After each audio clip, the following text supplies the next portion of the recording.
ये कहानी है एक ऐसे खुशहाल परिवार की जिसमें सभी सदस्य हंसी खुशी रहते थे।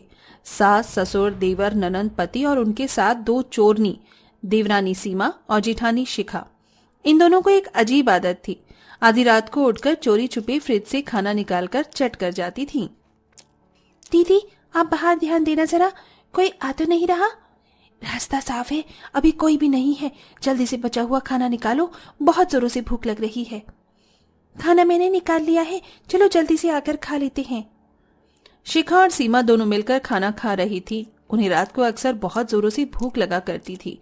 भूख लगने के बाद वो घर में सभी से चोरी छुपे रसोई में आकर जो भी बचा कुछ खाना होता था उसे खा लेती थी। शुरू में किसी ने ध्यान नहीं दिया, लेकिन धीरे धीरे घर का खाना कुछ ज्यादा ही तेजी से खत्म होने लगा। सासू माँ कमला देवी इस बात से परेशान थी, आखिर घर में ऐसा कौन था जो रात को खाना खत्म कर देता था। अरे कमला, आज फिर से राशन खत्म हो गया। अभी 2 दिन पहले ही तो लाया था। मुझे भी समझ नहीं आता, हर बार लगता है कि खाना हफ्ते भर चलेगा, लेकिन 2 दिन में ही सब गायब हो जाता है। लगता है कोई छुपकर खाना खा रहा है। माँ, हो सकता है कोई रात को उठकर भूतों की तरह खाना खा जाता हो। फिर हमारे घर में किसी के अंदर कोई भूतिया आत्मा तो नहीं घुस गई जो बरसों से भूखी हो। या फिर चूहे हो सकते हैं, इतने बड़े बड़े चूहे जो पूरी थाली खाली कर देते हैं। वो बड़े चूहे देखने में बहुत खतरनाक भी लगते होंगे, क्योंकि उनका पेट ही इतना बड़ा होगा जो रात को सारा खाना खा जाता होगा। देखो, चूहे नहीं है, कुछ और ही गड़बड़ है। अब इस बात की तह तक जाकर देखना पड़ेगा। सासू माँ ने ठान लिया कि अब इस घर में रात को कौन खाना खा जाता है इसका पता लगाना ही होगा। इसी बीच दूसरी तरफ जेठानी देवरानी अपनी मजेदार मिडनाइट फूड पार्टी में मस्त थी। ऐसे ही एक दिन रात का समय, घर में सब सो चुके थे। किचन में हल्की हल्की खटर पटर की आवाजें आ रही थी। सीमा और शिखा किचन में दाखिल होती हैं। दोनों के चेहरे पर शैतानी मुस्कान होती है। देख, आज फ्रिज में बहुत कुछ रखा है, जल्दी से निकाल ले, कोई देख न ले। हाँ दीदी, आज तो मजा आ जाएगा। मटर पनीर, आलू की टिक्की और ये मिठाई भी, सब रात को हमारा ही है। दोनों ने फ्रिज से सारा खाना निकालकर थालियों में सजा लिया और चोरी छुपे खाने बैठ गईं। जैसे ही दोनों ने पहला निवाला मुंह में डाला, दोनों की आंखों में एक चमक आ गई। ये मटर पनीर तो जबरदस्त बनाया है, सासू माँ ने खूब मेहनत की है। ऐसी सब्जी तो मैं सपने में कभी भी नहीं बना पाऊंगी। हाँ दीदी, और ये मिठाई, ये तो सच में स्वर्ग जैसा स्वाद दे रही है। रात को ये खाना पार्टी करने में कितना मजा आता है ना। हाँ सच में। दोनों हंसी मजाक करते हुए खाना खाती जाती हैं और अपने रात के फूड फेस्टिवल का मजा लेती हैं। उन्हें जरा भी खबर नहीं थी कि सासू माँ ने अब इस चोरी को पकड़ने की पूरी योजना बना रखी थी। अगली सुबह सासू माँ किचन में खड़ी थी और घर के सारे सदस्य इकट्ठा होते हैं। सभी के चेहरे पर हैरानी थी कि फिर से सारा खाना गायब हो चुका है। अब तो हद हो गई, रात को फ्रिज भरा हुआ था और अब देखो कुछ भी नहीं बचा। अरे कौन है जिसके पेट में खाना खाने की इतनी ज्यादा आग लगी हुई है? बस एक बार मुझे पता लग जाए, फिर मैं उसके पेट की आग अच्छे से बुझा दूंगी। अरे लगता है हमारे घर में कोई बड़ा भारी भूत आ गया है जो सारा खाना खा जाता है। अरे कमला, कहीं ये तुम्हारा स्वर्गीय पिता तो नहीं है जो हमारे घर में आकर खाने की चोरी कर रहा है? मैंने सुना है कि भूतों को भूख बहुत लगती है।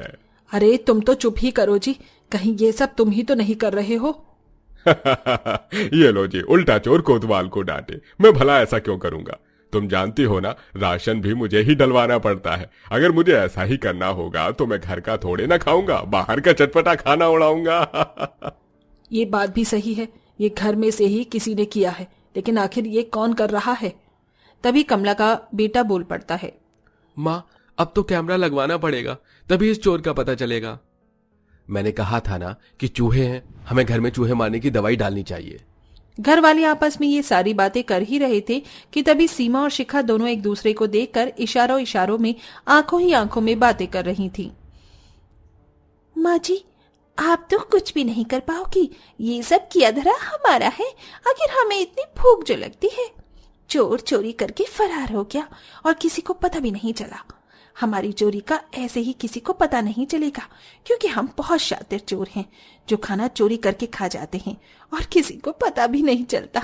आखिर मुझे मेरे जैसी देवरानी जो मिल गई, ये तो होना ही था।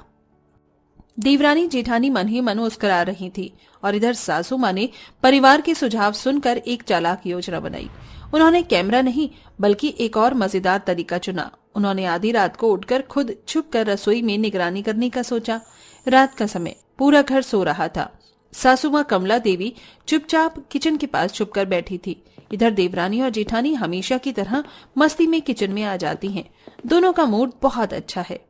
सीमा, आज तो कल की छोले भी बचे हैं, जल्दी से गर्म कर ले। आज तो पार्टी का मजा आ जाएगा। दीदी सच में ये रात को खाने का आइडिया बहुत कमाल है। सीमा, टाइम वेस्ट मत कर। मुझे पता है ना, आजकल माझी ने हमारे ऊपर कड़ी निगरानी रखी है। हमें किसी के देखने से पहले ही अपनी मिडनाइट पार्टी को शुरू करके खत्म करना होगा। अच्छा हाँ, ठीक है, मैं जल्दी से गर्म कर लेती हूँ सारा खाना। सीमा जल्दी जल्दी खाना गर्म कर लेती है और उसे 2 थालियों में अच्छे से सजाकर परोसती है। अब दोनों देवरानी जेठानी वहीं रसोई में बैठकर खाना खाने लगती हैं। वाह वाह वाह, मजा ही आ गया। माँ की और घर के बाकी सदस्यों के सामने जब खाना खाओ तो शर्म आती है, लेकिन ऐसे रात को मिडनाइट खाना खाओ तो जरा भी शर्म नहीं आती और हम पेट भरकर खाना भी खा लेते हैं। आजकल रात का खाना खाने से मैं थोड़ी फूलती जा रही हूँ। मुझे ऐसा लग रहा है, देखो जेठानी जी, क्या मैं सही सोच रही हूँ? सही कहा, मोटा चूहा तुम ही तो हो जो रात को चोरी छुपे खाना खाता है। अच्छा, अगर मैं मोटा चूहा हूँ तो माँ जी के पिता वाला भूत आप ही हो ना, जो घर का राशन रोजाना खत्म कर रहा है। ऐसे ही एक दूसरे की खींचातानी करते हुए देवरानी जेठानी खाना खा रही थी। तभी अचानक से कमला देवी सामने आ गई। दोनों बहुएं घबराकर अपनी जगह से उछल पड़ी। उनके हाथों से थाली गिरते गिरते बची और दोनों ही हकलाते हुए अपनी सफाई देने की कोशिश करने लगी। माँ जी, वो दरअसल माँ जी, मैंने कुछ नहीं किया।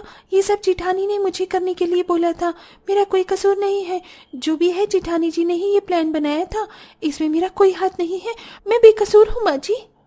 तो ये है रात का भूत। तुम दोनों चुपके से उठकर रात को सारा खाना चट कर जाती हो।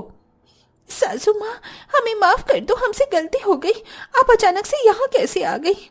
हाँ, मैं जब देखो खाना खत्म हो जाता है और तुम्हारी ये मिडनाइट फूड पार्टी के चक्कर में सारा राशन चट कर जाती हो तुम दोनों। अरे इस घर में तुम्हारे अलावा भी और लोग रहते हैं, उनके बारे में भी नहीं सोचती हो जरा सा। अपनी सास की डांट खाने से दोनों बहुएं अब समझ चुकी थी कि उनकी चोरी पकड़ी जा चुकी है। वे शर्मिंदा होकर सिर झुकाए खड़ी थीं। सासू माँ, हमें माफ कर दीजिए। हमें ये समझ नहीं आया कि हमारी इस आदत से आपको कितनी परेशानी हो रही थी। हम तो बस ऐसे ही मिडनाइट फूड पार्टी करने लग गए थे। हमने आगे पीछे का कुछ नहीं सोचा। हाँ सासू माँ, हम वादा करते हैं कि अब से ऐसा कभी नहीं करेंगे। हमें एक आखिरी मौका दे दो। दोनों बहू के माफी मांगने के बाद कमला उन्हें रात के समय अपने कमरे में जाने के लिए कह देती है। अगले दिन पूरा परिवार एक साथ बैठा था। सासू माँ दोनों बहुओं की माफी स्वीकार कर चुकी थी। देवरानी जेठानी के उतरे हुए चेहरे देखकर सबके चेहरे पर मुस्कान थी। अब समझ आया कि राशन क्यों खत्म हो जाता था। अरे हमारी बहुएं रात को चुपके से हमारी छुपी छुपी शेरनियां बन जाती थी। अब तो भैया चूहे मारने की दवाई की जरूरत नहीं पड़ी। चूहे तो हमारे सामने ही निकले।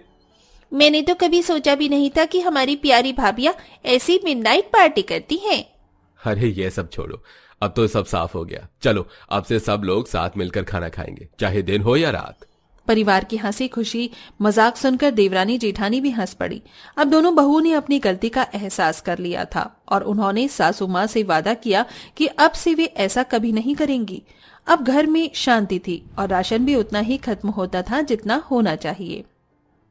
यार एक बात बताओ, अब जिसको जब भूख लगेगी वो तो खाएगा ही ना।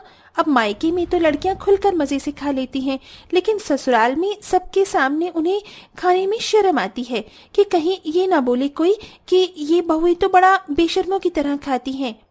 इस वजह से हमने सोचा कि हम रात में खाना खाएंगे, लेकिन हमारी चोरी तो पकड़ी गई। क्या आपने भी ऐसे आधी रात को कभी उठकर मैगी बनाकर या फिर कुछ बचा हुआ रखा खाया है? और अगर पकड़े गए हैं तो प्लीज कमेंट करें और अपनी स्टोरी हमारे साथ जरूर शेयर करें। और ऐसे ही मजेदार कहानी हमारे चैनल पर देखते रहें।